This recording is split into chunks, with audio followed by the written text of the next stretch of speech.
السلام علیکم everyone, welcome back to my vlog. آپ سب کو میری طرف سے رمضان مبارک۔ صبح کے 7 بج رہے ہیں، باہر ٹھنڈی ہوا ہے اور پرندوں کی آوازیں، اور کچن میں صرف خاموشی۔ کبھی کبھی مجھے لگتا ہے کہ رمضان صبح سے ہی شروع نہیں ہوتا، وہ نیت سے شروع ہوتا ہے۔ اس سال میری رمضان کی روٹین تھوڑی ڈیفرنٹ ہے۔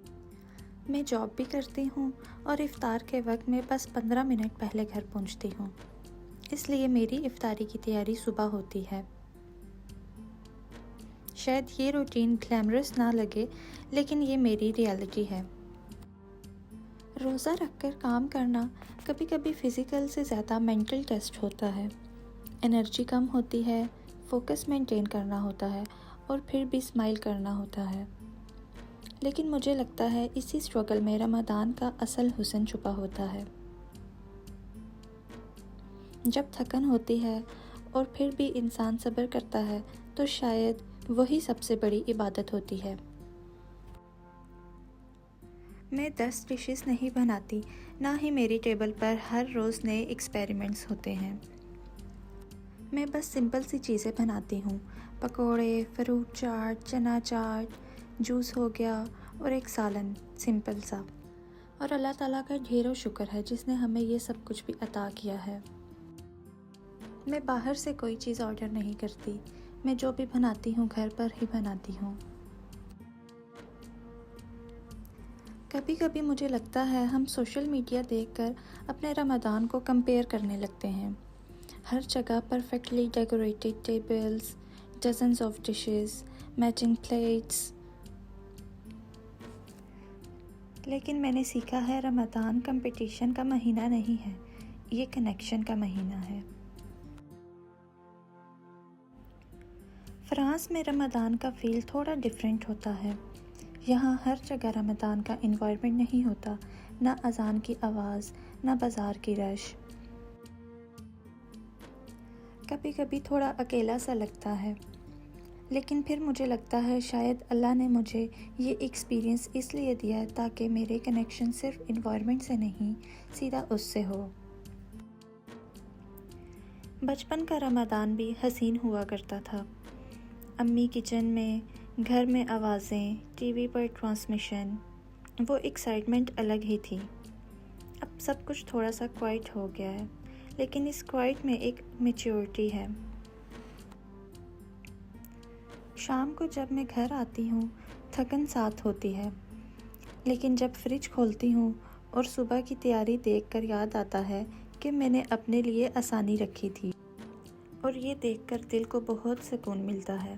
آدھی تھکن تو اسی ٹائم ختم ہو جاتی ہے۔ روزہ کھولنے کا وہ پہلا لمحہ، وہ پہلا گھونٹ پانی کا، اس وقت نہ فون یاد ہوتا ہے، نہ تھکن یاد ہوتی ہے، بس ایک ہی چیز ہوتی ہے اور وہ ہے شکر۔ اس ٹائم اللہ تعالیٰ کا ڈھیروں شکر ادا ہوتا ہے۔ شکر اس بات کا کہ اللہ نے ہمیں ڈھیروں چیزوں سے نوازا ہے، اللہ نے ہمیں ہر چیز عطا کی ہے اور ہمیں ایک اور دن دیا ہے۔ آج میں نے سالن میں آلو گوشت بنایا تھا۔ میں کوکنگ اچھی کر لیتی ہوں، لیکن مجھے پھر بھی ہمیشہ اپنی مما کے ہاتھ کی کوکنگ پسند آتی ہے، اور میں ہمیشہ وہی یاد کرتی ہوں۔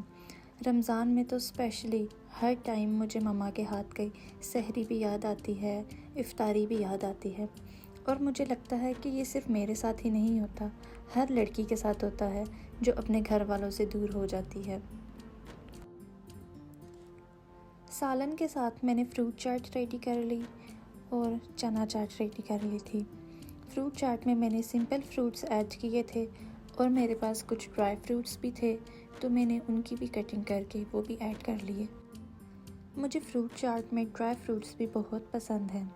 میری سسٹر بنایا کرتی تھی جب میں پاکستان میں تھی، تو مجھے اس کے ہاتھ کی فروٹ چاٹ بہت پسند تھی۔ میں روز اسے بولتی تھی کہ تمہارے ہاتھ کی میں نے چاٹ کھانی ہے، اور وہ اسپیشلی میرے لیے بنایا کرتی تھی۔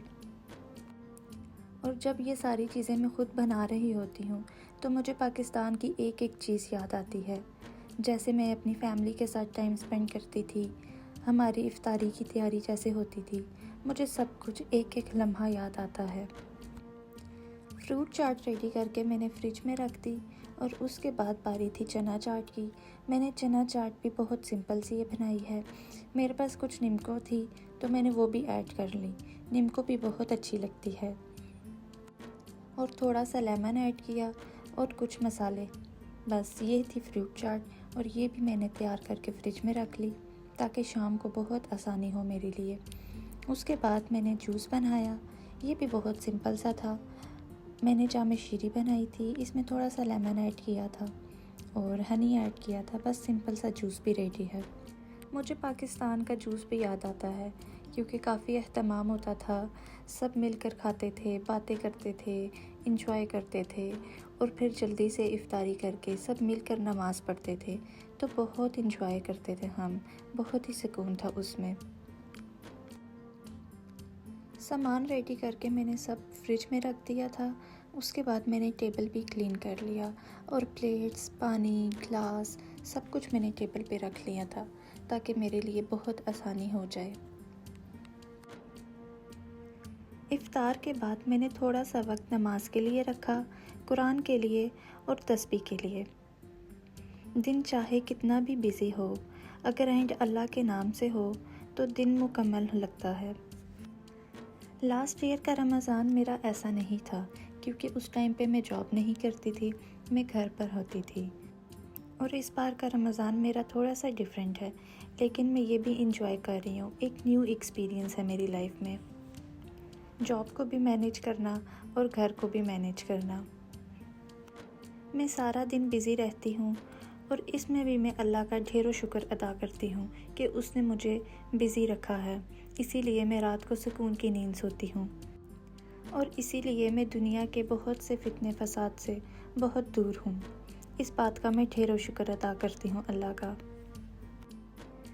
میری اور میرے ہسبینڈ کی جاب ٹائمنگز ڈیفرنٹ ہیں، لیکن ہم افطاری اور سحری ایک ساتھ کرتے ہیں، اور افطاری کے ٹائم میں ڈھیر و شکر ادا کرتی ہوں، اور اس بات کا بھی کہ میں صحت مند ہوں، کہ میں روزہ رکھ سکتی ہوں، اور میں کام بھی کر سکتی ہوں، اور عبادت کا وقت بھی نکال سکتی ہوں۔